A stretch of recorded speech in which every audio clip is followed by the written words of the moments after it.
हरे कृष्णा। गुड्डू की दुनिया में आप सभी का बहुत बहुत स्वागत है। हरियाली तीज व्रत कथा माता पार्वती और भगवान शिव के पावन प्रेम, तपस्या और अखंड सौभाग्य की कथा। जय श्री कृष्णा। हर हर महादेव। जय माता पार्वती।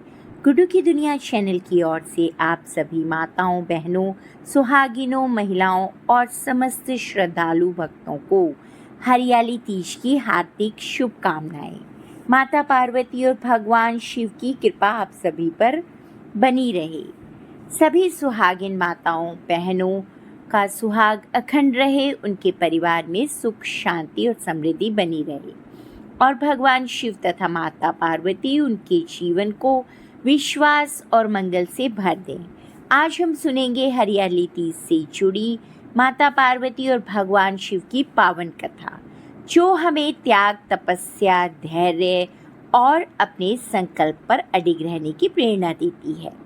तो आइए श्रद्धा से भगवान शिव और माता पार्वती का स्मरण करते हुए कथा का शुभारंभ करते हैं। ओम नमः शिवाय। ओम पार्वती पते नमः। कथा का शुभारंभ। एक समय की बात है, कैलाश पर्वत पर भगवान शिव और माता पार्वती विराजमान थे। चारों ओर दिव्य वातावरण था। देवता, ऋषि, मुनि और शिवगण भगवान शिव की सेवा और स्तुति में लगे हुए थे। एक दिन माता पार्वती ने भगवान शिव से विनम्रता पूर्वक पूछा, हे महादेव, हे जगत के स्वामी, मैंने आपको पति के रूप में किस तपस्या, किस व्रत और किस पुण्य के प्रभाव से प्राप्त किया? कृपया करके मुझे वह पवित्र कथा सुनाइए। माता पार्वती की बात सुनकर भगवान शिव मुस्कुराए और बोले, हे देवी, तुम्हारे द्वारा किए गए उस महान व्रत और तपस्या का प्रभाव ही था जिसके कारण तुमने मुझे पति रूप में प्राप्त किया और मेरे साथ अर्धासन प्राप्त किया। आज मैं तुम्हें तुम्हारे उसी पूर्व काल के तप और व्रत की कथा सुनाता हूँ। हिमालय की पुत्री थी माता पार्वती। भगवान शिव ने कहा, हे देवी, हिमालय पर्वत के राजा हिमवान के घर तुमने पुत्री के रूप में जन्म लिया था। बाल्यकाल से ही तुम्हारा मन भगवान शिव की भक्ति में लगा रहता था। तुम्हारे हृदय में केवल एक ही संकल्प था, मैं भगवान शिव को ही अपने पति के रूप में प्राप्त करूंगी। इसी संकल्प के लिए तुमने अत्यंत कठिन तपस्या की।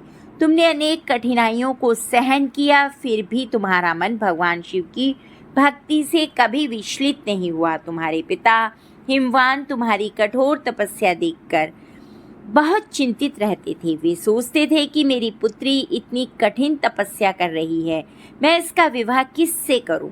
इसी चिंता के बीच एक दिन देवऋषि नारद हिमालय के घर पहुंचे। हिमवान ने उनका आदर सत्कार किया और अपनी पुत्री के भविष्य के विषय में उनसे पूछा। हे नारद, देवऋषि नारद ने कहा, हे हिमवान, भगवान विष्णु अत्यंत योग्य वर हैं।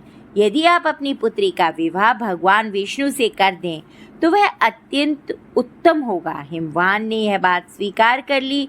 उन्होंने माता पार्वती से कहा, पुत्री, मैंने तुम्हारा विवाह भगवान विष्णु के साथ करने का निश्चय किया है। यह सुनकर माता पार्वती अत्यंत दुखी हो गईं, क्योंकि उनके हृदय में तो केवल भगवान शिव ही बसे हुए थे। उन्होंने अपनी सखी से अपने मन की बात कही, मैंने तो भगवान शिव को ही अपने पति के रूप में स्वीकार किया है, मैं किसी और को पति के रूप में स्वीकार नहीं कर सकती। माता पार्वती की सखी ने उनकी इच्छा समझी और उन्हें एक ऐसे वन में ले गईं जहाँ वे एकांत में भगवान शिव की आराधना कर सकें। घने वन में माता पार्वती की तपस्या।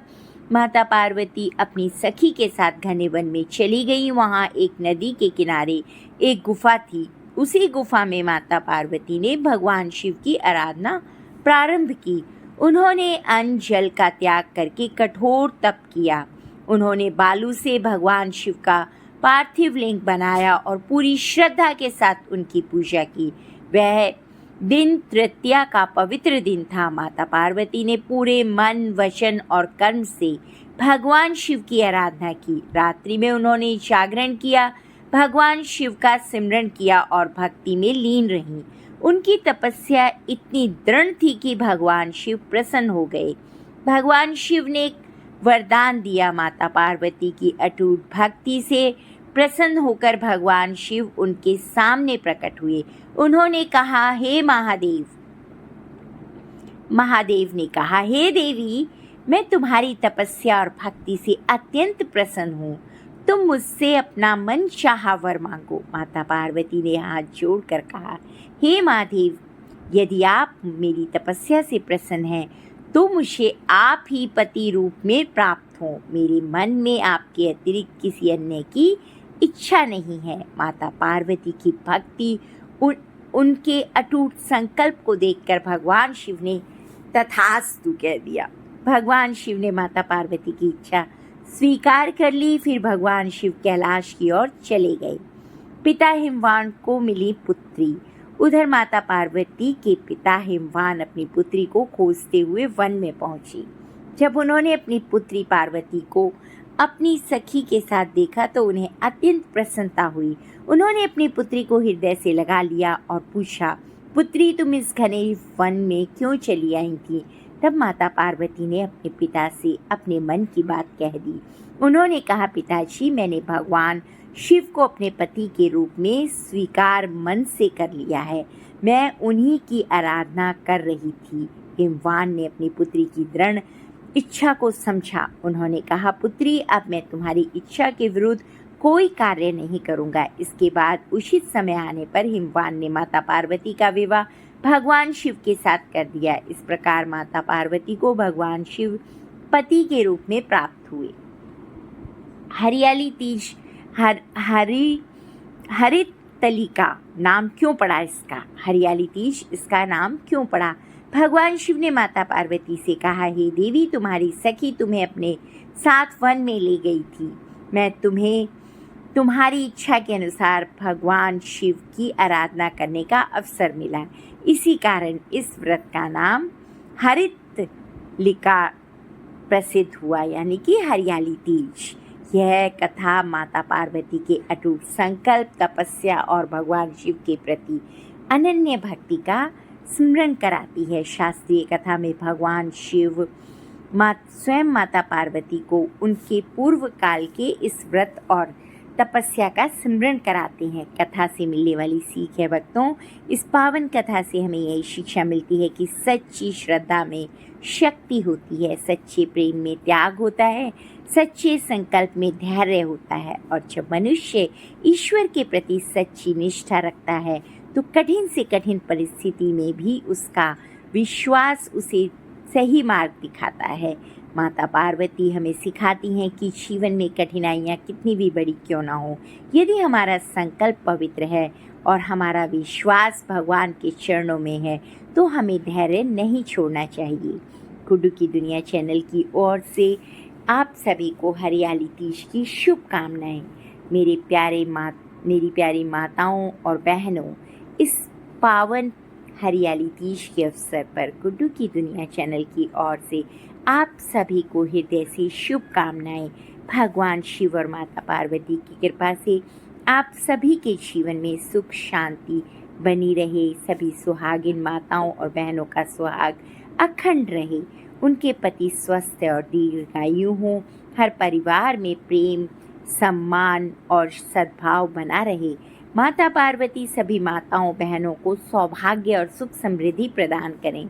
और जिन कन्याओं के विवाह का समय आने वाला है, माता पार्वती उनके लिए भी मंगलमय और सद्गुणी जीवन साथी का आशीर्वाद प्रदान करें। भगवान भोलेनाथ सभी के घर के दुख और चिंता और संकट दूर करें। आइए कथा के अंत में हम सभी मिलकर भगवान शिव और माता पार्वती से प्रार्थना करते हैं। हे पार्वती माता, हे भोलेनाथ, हे भगवान शिव, हमारे घर परिवार पर अपनी कृपा दृष्टि बनाए रखें। हमारे मन में भक्ति भर दीजिए, हमारे जीवन में प्रेम और शांति दीजिए। सभी सुहागिन माताओं बहनों का सुहाग अखंड रखिए।